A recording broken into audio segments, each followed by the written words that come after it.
এটা আমার পাসপোর্ট। আর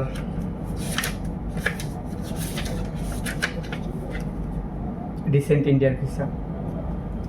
কোনো রকম দালাল ধরা ছাড়া নিজের ভিসা নিজে কিভাবে করলাম এই ভিডিওতে আমি সেটা বলার ট্রাই করব। ভিসার জন্য আমি যেটা প্রথমে করলাম, প্রথমে যে হচ্ছে আমি আমার ছবি তুললাম রিসেন্ট ছবি তোলার পরে ইন্ডিয়ার আবার সাইজ আছে 2x2 সাইজ, সেটা আপনার ওয়েবসাইটে গেলে দেখতে পাবেন। ছবি তোলার পরে আমি এসে আমার সব ডকুমেন্ট এক জায়গায় করলাম। আমার এনআইডি, জন্ম নিবন্ধন রাখার কারণ হচ্ছে আমার এনআইডিতে আর পাসপোর্টের ঠিকানা একটু গরম ছিল, এবং হচ্ছে আরও যা যা লাগে বর্তমান ঠিকানার প্রমাণপত্র, পেশাগত প্রমাণপত্র, ব্যাঙ্ক স্টেটমেন্ট পরে নিছি। এই সব কিছু রেডি করলাম, রেডি করে সব কিছু দেখে নিলাম লিস্টের সাথে মিলে যে ঠিক আছে কিনা, আর কিছু লাগবে কিনা। যখন দেখলাম না মোটামুটি সব কিছু ঠিকঠাক আছে, তারপরে গেলাম সেকেন্ড স্টেপে। সেকেন্ড স্টেপে একটু কেয়ারফুলি করতে হবে। এটা হচ্ছে আপনার ওয়েব ফাইল পূরণ বা হচ্ছে ভিসা অ্যাপ্লিকেশান যেটাই বলি। তো আপনার যে ডকুমেন্টগুলো আমরা রেডি করলাম সেই ডকুমেন্ট অনুযায়ী আপনার নাম, পাসপোর্ট নাম্বার থেকে শুরু করে বর্তমান ঠিকানা, স্থায়ী ঠিকানা এবং আগের ভিসা থাকলে সেই তথ্য, আপনার চাকরির তথ্য, আপনার এরও আর যা যা আছে সব রেফারেন্স সহ সব কিছু কেয়ারফুলি একবারে প্রত্যেকটা অক্ষর বাই অক্ষর দেখে পূরণ করতে হবে। এখানে যদি ভুল করেন তো এটা কিন্তু মারাত্মক ভুল হইতে পারে, কেননা অনেক সময় দেখা যায় যে আমাদের ওই যে বর্তমান ঠিকানা যে বিদ্যুৎ বিল থাকে, এই বিদ্যুৎ বিলের সাথে আমাদের ওই আমরা যে ঠিকানা দেয় সেটা প্রেজেন্ট অ্যাড্রেস মিলে না। এটার কারণে রিজেক্ট আসতে পারে। তারপর হচ্ছে আপনার যে চাকরির তথ্য সেটা আপনার জব আইডি কার্ড আছে একটা, আপনি দিচ্ছেন আরেকটা, এটার জন্য রিজেক্ট আসতে পারে। আপনার পাসপোর্ট নাম্বার তো অবশ্যই ঠিক থাকতে হবে। আরও সব তথ্যগুলো আপনার ডকুমেন্ট অনুযায়ী যে ডকুমেন্ট প্রোভাইড করতেছেন সেই অনুযায়ী যেন ঠিকঠাক থাকে। তো কেয়ারফুলি ওই ফাইলটা পূরণ করবেন নিজে দেখে শুনে।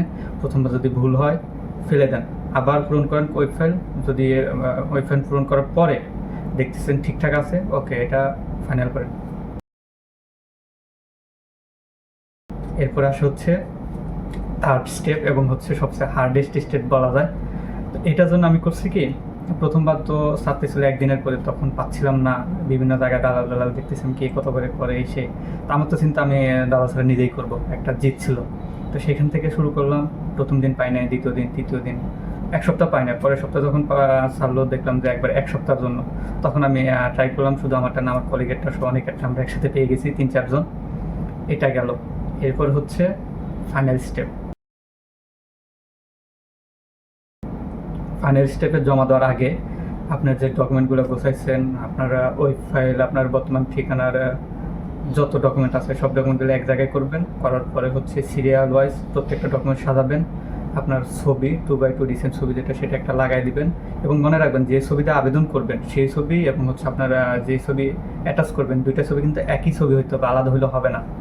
তো এই ছবি লাগানোর পরে আপনার সবগুলো দেখে নেবেন ঠিক আছে কিনা। ওই যে লিস্ট আছে, লিস্টটা অনুযায়ী ঠিকঠাক করে দেখে নিয়ে আপনি হচ্ছে রেডি হয়ে যাবেন। আগের দিনই ফাইল রেডি করে রাখবেন, যেদিন স্লট পাবেন।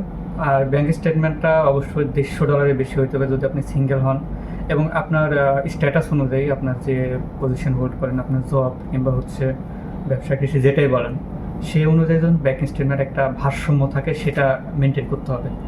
তো এইটা মেনটেন করার পরে সব কিছু রেডি করার পরে আপনি এরপরে রেডি হয়ে যান জমা দেওয়ার জন্য।